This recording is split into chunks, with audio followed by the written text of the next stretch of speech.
ಆ ಫೋಟೋದಲ್ಲಿ ಹಾಕಿದಾರಲ್ಲ ನಾದಸ್ವರ ನುಡಿಸ್ತಿರೋರು ಯಾವ ಊರು? ಆ ಹುಡುಗಿ ಇದೇ ಊರಿನವರು. ವಿದ್ವಾನ್ ವರದರಾಜ ಸ್ವಾಮಿ ಇದ್ದಾರಲ್ಲ, ಪ್ರಸಿದ್ಧ ನಾದಸ್ವರ ವಾದಕರು, ಅವರ ಶಿಷ್ಯಂದರು. ಈ ವರ್ಷ ಅಮ್ಮನವರ ಈ ಬ್ರಹ್ಮೋತ್ಸವದಲ್ಲಿ ಅವರೇ ನಾದಸ್ವರ ನುಡಿಸ್ತಾರೆ. ವರದರಾಜ ಸ್ವಾಮಿಯವರು ಈ ಹೊಸ ಪ್ರತಿಭೆಗಳಿಗೆ ಅವಕಾಶ ಮಾಡಿಕೊಳ್ತಾ ಇದ್ದಾರೆ. ಆ ಫೋಟೋದಲ್ಲಿರೋ ಮಗು ಹಿರಣ್ಮಯಿ ಅಂತ.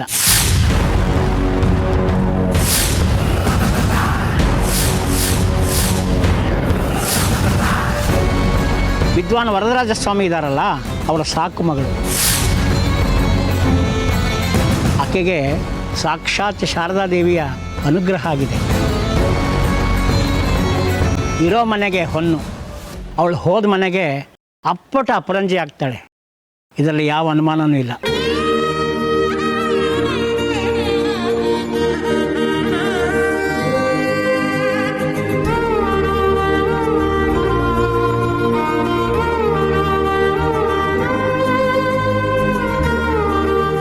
ಆ ಹುಡುಗ ಇದ್ದಾನಲ್ಲ, ಶಿವು ಅಂತ, ವರದರಾಜ ಸ್ವಾಮಿಯವರ ತಂಗಿ ಮಗ.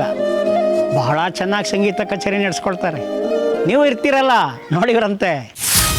ಇರೋದಲ್ಲ, ಇಡ್ತೀನಿ ಸರಿಯಾಗಿ ಗುನ್ನಾನ. ಅವಳು ಜೀವನದಲ್ಲಿ ಮರಿಬಾರ್ದು.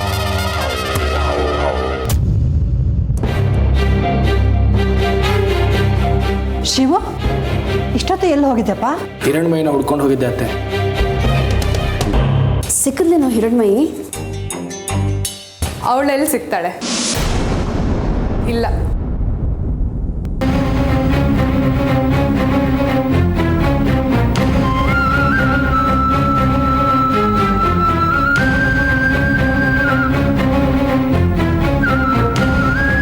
ಹಿರಣ್ಮಯಿ, ಎಲ್ಲಿಗೆ ಹೋಗಿದ್ದೆ? ಶಿವು, ನಿನಗೆಲ್ಲ ಸಿಕ್ಕಿದ್ಲಿ ಇವಳು? ಬ್ರಹ್ಮಗಿರಿ ಕಾಡಿಗೆ ಹೋಗಿ ಕೂತಿದ್ಲು, ಅಲ್ಲಿಗೆ ಹೋಗಿ ಕರ್ಕೊಂಬಂದೆ. ಅಲ್ಲಿಗೆ ಯಾಕೆ ಹೋಗಿದ್ದೆ?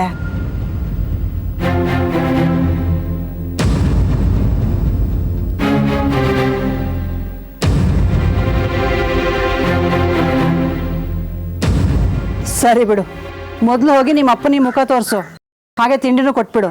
ಬೆಳಿಗ್ಗೆಯಿಂದ ನೀನು ಕಾಣದೇ ಇದ್ದಿದ್ದಕ್ಕೆ ಅವರೊಂದು ಲೋಟ ಕಾಫಿನೂ ಕೊಡ್ದಿಲ್ಲ. ಹೋಗೆ.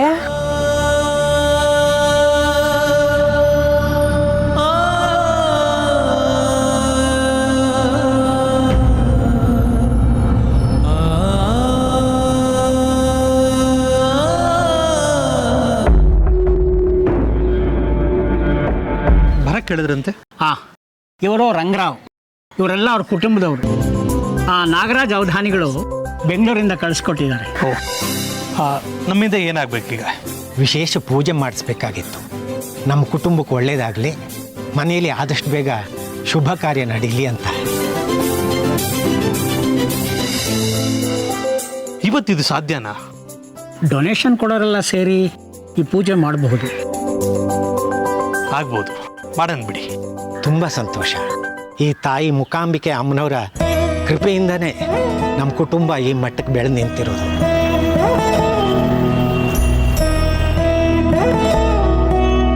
ಇದನ್ನು ಡೊನೇಷನ್ ಅಂತನೋ ಅಥವಾ ಪುಟ್ಟ ಕಾಣಿಕೆ ಅಂತನೋ ಸಮರ್ಪಿಸ್ಕೋಬೇಕು.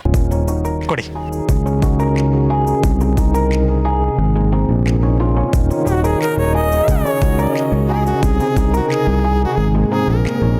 $3,00,000.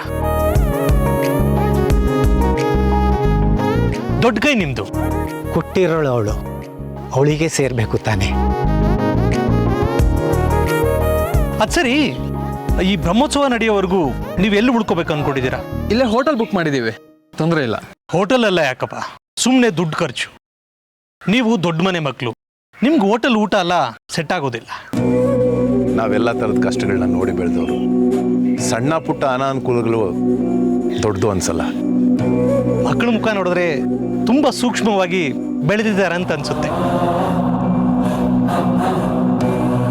ನಿಮ್ಗೇನು ಅಭ್ಯಂತರ ಇಲ್ಲ ಅಂದರೆ ನಮ್ಮನೇಲಿ ಉಳ್ಕೊಳ್ಳಿ. ಸುಮ್ಮನೆ ಯಾಕೆ ನಿಮಗೆ ತೊಂದರೆ? ತೊಂದರೆ ಏನು ಬಂತು?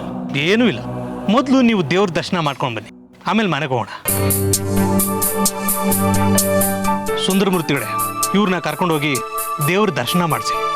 ನಮ್ಮ ಸುಬ್ರಾಯ ಭಟ್ರಿಗೆ ಹೇಳಿ ಕುಂಕುಮ ಅರ್ಚನೆ ಮಾಡಿಸೋದಕ್ಕೆ. ನಿಮ್ಮಿಂದ ತುಂಬ ಉಪಕಾರ ಆಯಿತು.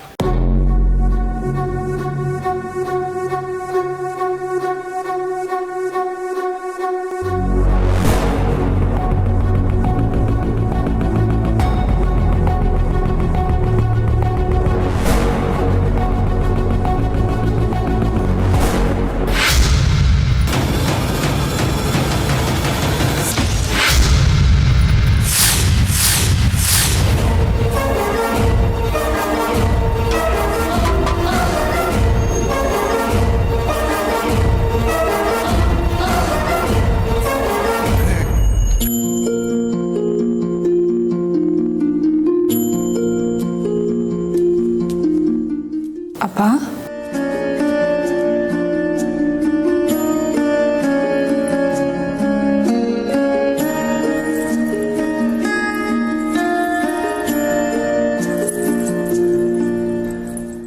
ಬೆಳಗ್ಗೆನೆ ಎಲ್ಲಿಗೆ ಹೋಗಿದ್ದೆ ಕಂದ? ಪ್ರತಿದಿನ ಬೆಳಿಗ್ಗೆ ನಿನ್ನ ಕೈಯಿಂದ ಕಾಫಿ ಕುಡ್ದೆ ಮುಂದಿನ ಕೆಲಸ ನಾನು ಮಾಡೋದು ಅಂತ ನಿನಗೆ ಗೊತ್ತಿಲ್ವಾ? ಅದು ಬೇಗ ಬಂದರೆ ಆಯಿತು ಅಂತ ಇಲ್ಲೇ ದೇವಸ್ಥಾನಕ್ಕೆ ಹೋಗಿದ್ದೆ ಅಪ್ಪ. ಸ್ವಲ್ಪ ಲೇಟ್ ಆಗೋಯ್ತು. ತಗೊಳ್ಳಿ ಅಪ್ಪ, ತಿಂಡಿ ತಿನ್ನಿ. ನೀನು ತಿಂದ್ಯಾ ಕಂದ? ತಿಂದೆ ಅಪ್ಪ, ದೇವಸ್ಥಾನದ ಪ್ರಸಾದ ತಿಂದೆ.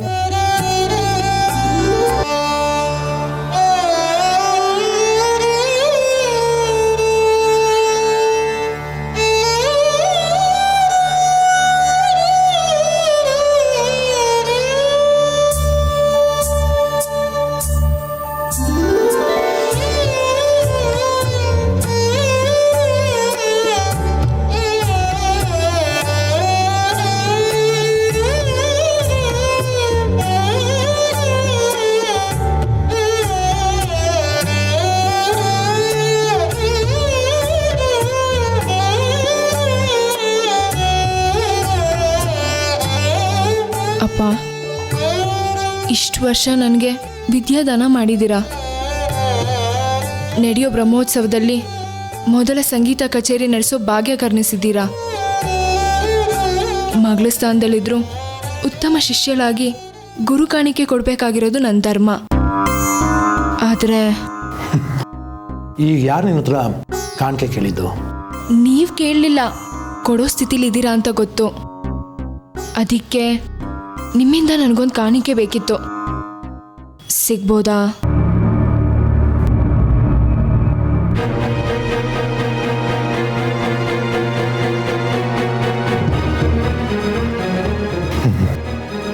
ಏನು ಬೇಕು ನಿನಗೆ? ನಿಮ್ಮ ಮಗನ್ನೇ ಕೇಳ್ತಾಳೆ ಅನ್ಸುತ್ತೆ. ನೀವು ನಡೆಸ್ಕೊಡ್ತೀನಿ ಅಂತ ಮಾತು ಕೊಟ್ರೆ ನಾನು ಹೇಳ್ತೀನಿ. ಆಯ್ತು ಹೇಳಮ್ಮ, ನಡ್ಸ್ಕೊಡೋಕೆ ಸಾಧ್ಯ ಆದರೆ ಖಂಡಿತ ನಡ್ಸ್ಕೊಡ್ತೀನಿ. ಅಪ್ಪ, ಈ ಮನೆತನದ ಗೌರವ ಉಳಿಸೋ ಥರ ನಾದಸ್ವರ ನುಡಿಸೋದಕ್ಕೆ ನಾನು ಪ್ರಯತ್ನ ಪಡ್ತೀನಿ. ಆ ನಂಬಿಕೆ ನನಗಿದೆ ಮಗಳೇ. ಆ ಕಾರ್ಯಕ್ರಮ ನಡೆಯೋಕ್ಕೂ ಮುಂಚೆ ಜಾತ್ರೆಯಲ್ಲಿ ಎಲ್ಲರ ಸಮ್ಮುಖದಲ್ಲೂ ಮದುವೆ ನಿಶ್ಚಯ ಮಾಡ್ಬೋದಾ?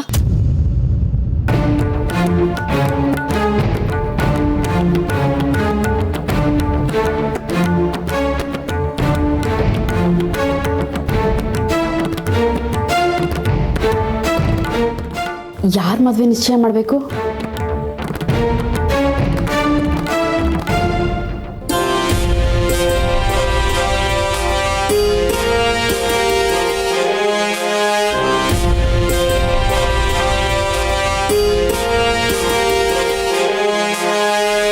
ಶಿವಗೂ ಮತ್ತೆ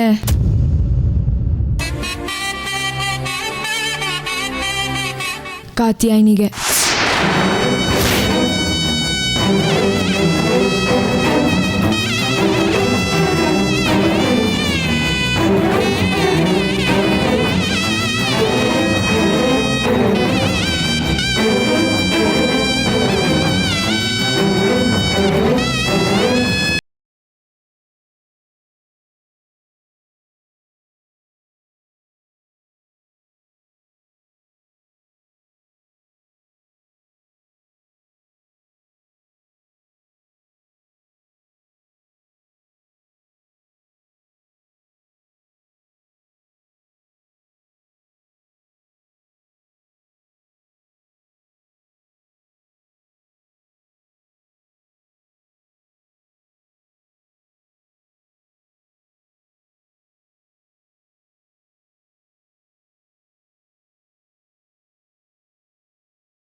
ಖುಷಿನೂ ಮದುವೆಲೇ ಇದೆ ಅನ್ನೋದಾದರೆ ನಿಶ್ಚಯ ಮಾಡೇ ಬಿಡೋಣ.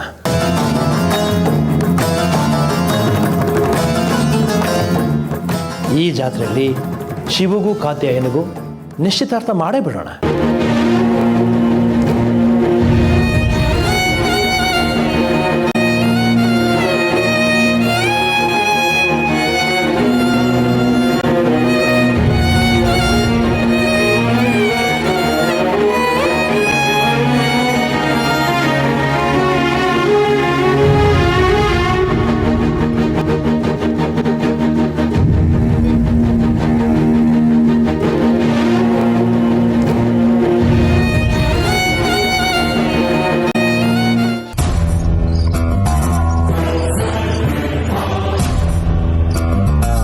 ಯಾರ ಹೆಸರಲ್ಲಿ ಅರ್ಚನೆ ಆಗಬೇಕು? ಸೂರ್ಯ, ಗೋತ್ರ, ನಕ್ಷತ್ರ? ವಿಶ್ವಾಮಿತ್ರ ಗೋತ್ರ, ಶತಭಿಷ ನಕ್ಷತ್ರ. ಶುಭನೇ ಶೋಭನೆ ಮುಹೂರ್ತೆ ಆದ್ಯ ಬ್ರಹ್ಮಣ ವೈವಸ್ವತಮಂಗ ಕಲೆ ಕಲೆ ವೇದತಮಮಾದೆ.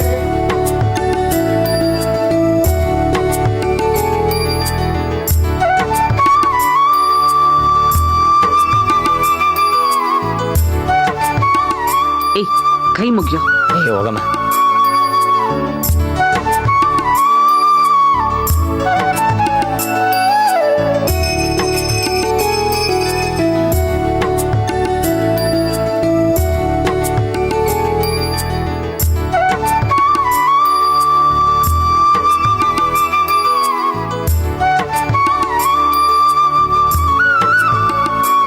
ಮಂಗಳಾರತಿ ತಗೊಳಪ್ಪ. ಏಯ್, ಮಂಗಳಾರತಿ ತಗೊಳ್ಳೋ.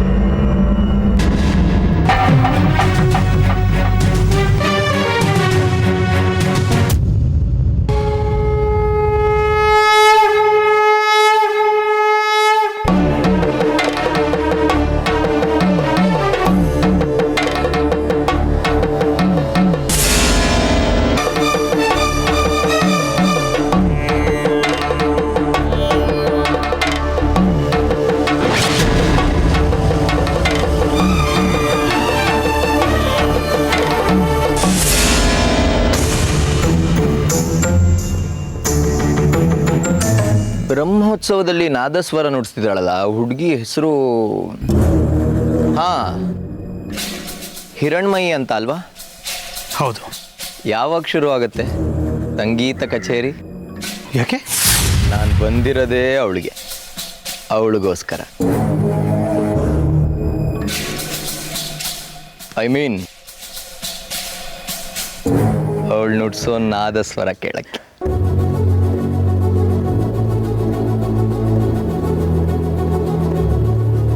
ಓ, ನಿಮಗೆ ನಾದಸ್ವರ ಕಚೇರಿ ಅಂದರೆ ಅಷ್ಟೊಂದು ಇಷ್ಟನಾ? ಓ, ತುಂಬ. ಜೊತೆಗೆ ಹೆಣ್ಮಕ್ಳಂದ್ರೆ ನಂಗೆ ತುಂಬ ರೆಸ್ಪೆಕ್ಟ್.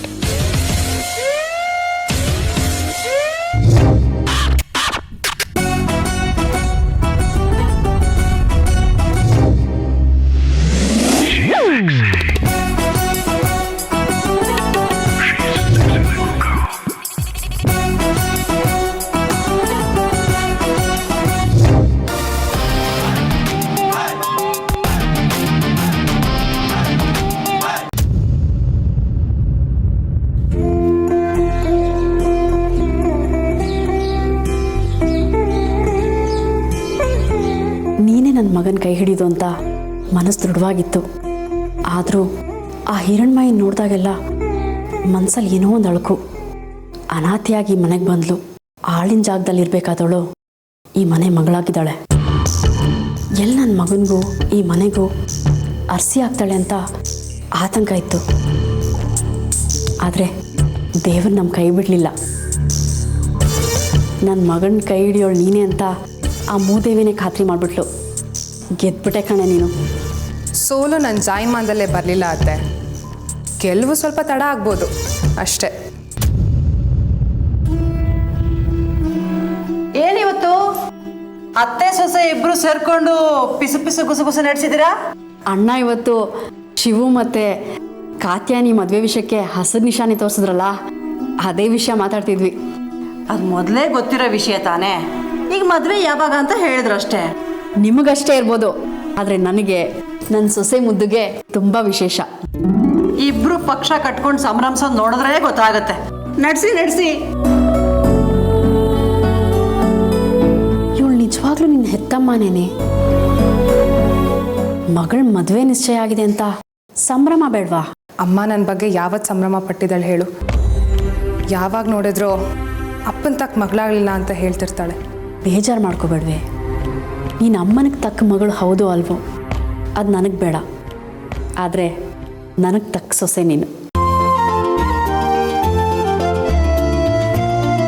ನಿಮ್ಮ ಮಗನಿಗೂ ತಕ್ಕ ಹೆಂಡತಿ ಆಗ್ತೀನಿ. ಮದುವೆ ಆಗಿ 3 ದಿನ ಕಳೀಲಿ, ಅವನ ಬಾಯಿಂದನೇ ಬರತ್ತಿ ಮಾತು. ಹೋಗಿ ಅತ್ತೆ. ಒಂದು ವಿಷಯ, ಅಮ್ಮಂಗೆ ಶಿವು ಹಿರಣ್ಮಯ್ಯನ ಇಷ್ಟಪಡ್ತಿರೋ ವಿಷಯ ಗೊತ್ತಿಲ್ಲ, ಗೊತ್ತಾಗೋದು ಬೇಡ. ಯಾಕಂದ್ರೆ ಅದಕ್ಕೇನೋ ಅನಾಥೆ ಪರ ವಹಿಸಿದ್ರೆ ಆಶ್ಚರ್ಯ ಇಲ್ಲ. ಹ್ಞೂ ಅತ್ತೆ. ಆದಷ್ಟು ಬೇಗ ನಿನಗೂ ಶಿವಗೂ ಮದುವೆ ಮಾಡಿಸೋ ಜವಾಬ್ದಾರಿ ನಂದು. ನೀನು ನನ್ನ ಮಗನ ಬಗ್ಗೆ ಕನಸು ಕಾಣು ಸಾಕು. ಆದರೆ ನಾವಿಬ್ರು ನಿಜವಾದ ಸಮಸ್ಯೆ ಕಡೆಗೆ ಗಮನ ಕೊಟ್ಟಿಲ್ಲ ಅತ್ತೆ. ಶಿವು ಹಿರಣ್ಮಯ್ಯನ ಮನಸ್ಸಲ್ಲಿ ಇಟ್ಕೊಂಡಿರೋ ವಿಷಯ ಯಾರಿಗೂ ಗೊತ್ತಾಗದೇ ಇರೋ ಹಾಗೆ ನೋಡ್ಕೊಳಕ್ಕೆ ಹೊರಟಿದ್ದೀವಿ. ಆದರೆ ನಿಮ್ಮ ಮಗನ ಮನಸ್ಸಿಂದ ಆ ಹಿರಣ್ಮಯ್ಯನ ಅಳ್ಸಾಕೋದು ಹೇಗೆ? ಹೆಣ್ಣು ಮನಸ್ಸು ಮಾಡಿದ್ರೆ ಯಾವುದು ಆಗೋದಿಲ್ಲ ಅನ್ನೋ ಮಾತೇ ಇಲ್ಲ. ನನ್ನ ಗಂಡ ಒಬ್ಬನೇ ವಿರೋಧ, ನನ್ನ ಮಗ ಅಪ್ರಂಜಿ. ನೀನೇ ಹೇಳ್ದ್ಯಲ್ಲ, ಸೋಲು ನಿನ್ನ ಜಾಯಮಾನದಲ್ಲೇ ಇಲ್ಲ ಅಂತ. ಪ್ರಯತ್ನ ಪಡು, ಗೆದ್ದೇ ಗೆಲ್ತೀಯ.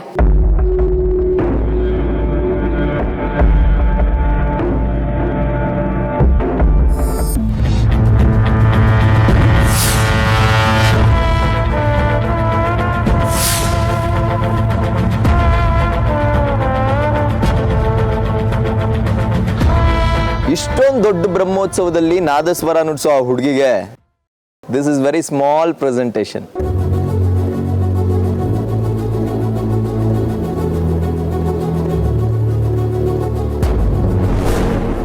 ಚಿನ್ನದ ಕಡ್ಗನ ಅಷ್ಟೇ ಅಲ್ಲ, ಈ ಬಾಕ್ಸ್ ಅಲ್ಲಿ ಆ ಹುಡುಗಿಗೆ ಇನ್ನೊಂದು ಸ್ಪೆಷಲ್ ಗಿಫ್ಟ್ ಇದೆ. ಹೌದು, ಹಿರಣ್ಮಯಿ ನಿಮಗೆ ಮೊದಲೇ ಗೊತ್ತಾ?